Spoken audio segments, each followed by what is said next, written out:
juga nanti dilakukan di dalam sholat. Makanya kalau ada ayat Al-Quran mengatakan inna sholata, sesungguhnya sholat, sholat itu sholat anha bisa mencegah, sholat itu bisa mencegah seseorang anil mungkari, sehingga orang dijauhkan dari kemungkaran. Orang yang sholat ini tujuannya, hikmahnya, gunanya, manfaatnya agar yang melakukan sholat ini terhindar dari hal-hal yang mungkar. Yang mungkar itu apa ya? Seperti tadi itu, menyalahkan, membuka aib orang lain, menceritakan, menfitnah, atau mengorek-orek, atau menyebut-nyebut kekurangannya, itu disebut mungkar. Nah, kalau ada orang yang masih seperti itu, berarti sholatnya belum bisa menghalangi dia untuk melakukan hal-hal yang mungkar. Sholat iya, tapi mungkar jalan terus. Jadi sholatnya jangankan sampai nurani, mungkin rohani saja tidak sampai. Sholatnya jasmani, gambar sholat itu. Oh, gambar sholat. Sampai Allah itu gambar sholat aja. Dia belum sholat. Karena sholat itu, sholat ini kalau diartikan sholat,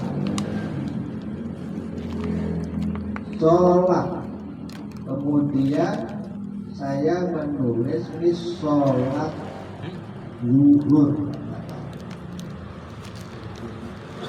terus kemudian saya nulis lagi silaturahmi.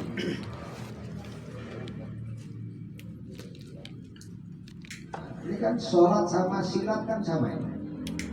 Silaturahmi dengan sholat hurufnya sama, huruf pokoknya. Silaturahmi apa artinya?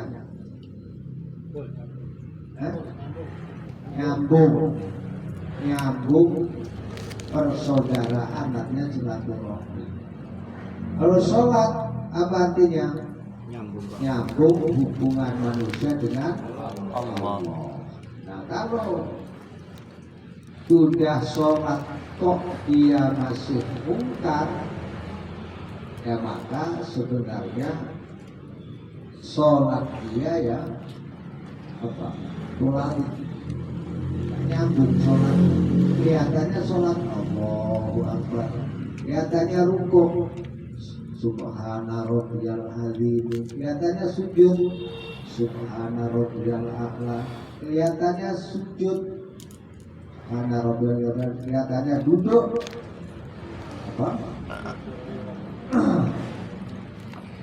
baca duduk Rabbi firli Allah, Rabbi firli warhamni warfa'ni warzuqni wahdini wa'afani warzuqni wahdini wa'afini wa'afu'ani. Nah, berarti yang ada bunyi subhana itu hanya sampai jasmani. Jasmani apa tadi yang bisa kita lihat? Apa yang bisa kita lihat? Ya mulut. Berarti subhananya baru sampai mulut. Nah, itu kita ngaji tauhid itu seperti itu. Karena yang sampai kepada Allah itu bukan mulutnya, tapi yang sampai kepada Allah itu suara nurani kita. Suara nurani kita yang sampai kepada Allah. Semua ibadah yang sampai kepada Allah itu suara nurani. Ya sama sama amal-amal yang lain itu. Kalau kita sedekah beras, saya lihat sedekah beras lillahi ta'ala, karena Allah. Ya berasnya ya gak nyampe ke Allah, enggak. Kita potong hewan kurban, terus dagingnya nyampe ke Allah juga enggak. Sama sholat kita yang jasmaninya tidak sampai ke Allah.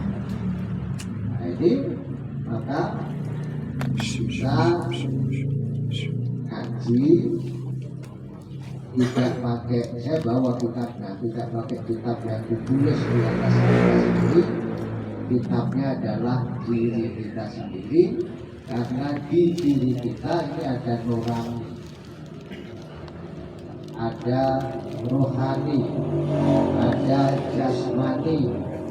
Jasmaninya kita lihat orang ini begini secara jasmani, kita tidak tahu nuraninya, kita tidak tahu rohaninya, tapi kita bisa ketahui kok orang terlihat jasmaninya tidak benar, berarti rohani dan nuraninya tidak benar.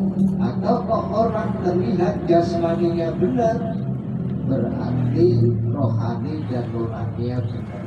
Karena kalau diukur urut-urutannya, ini adalah nurani dulu. Jadi nurani itu diciptakan lebih dulu, baru Allah menciptakan rohani, setelah rohani baru diciptakan jasmani.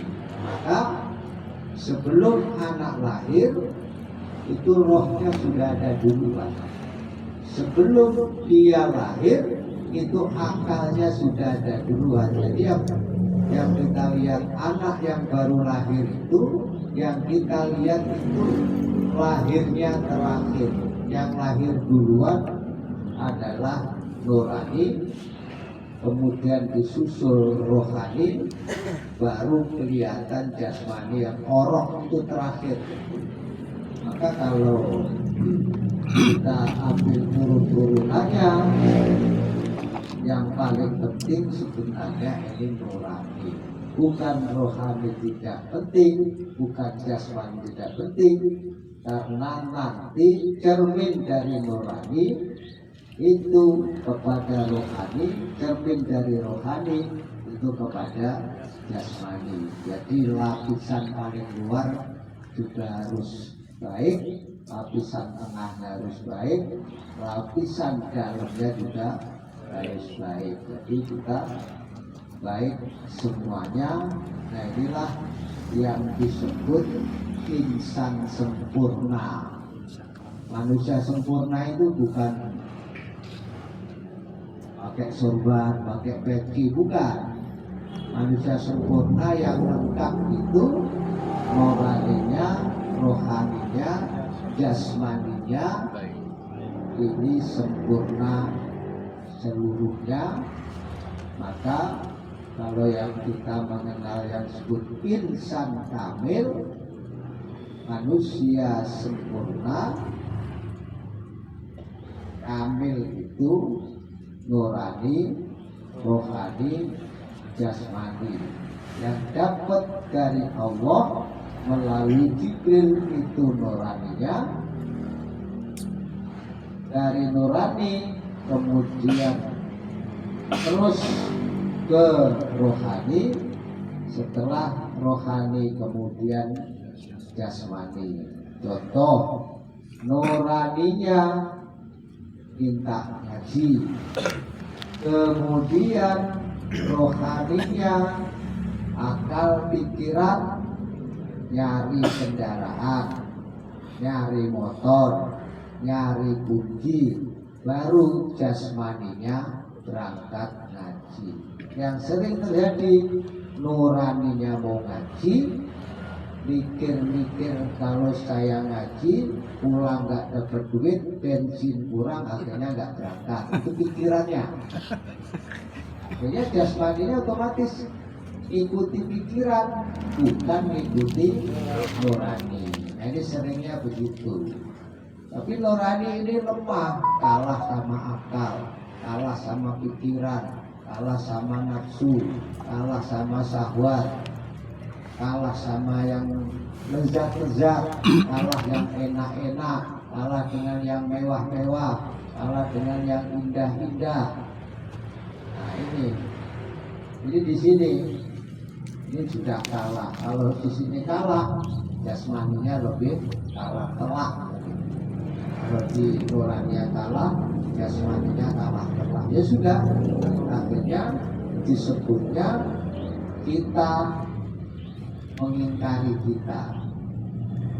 kita dihalangi oleh kita. Kenapa nggak ngaji? Anu kan itu. Anu itu kita sendiri sebenarnya. Ya. Nah oleh karena itu nurani ini pasti benar kata nurani, pasti benar kata rohani, pasti benar kata jasmani. Jadi rohaninya jalan seragam. Nuraninya tidak mau mencela orang lain, rohaninya tidak mau mencari kekurangan orang lain, mulutnya tidak akan bunyi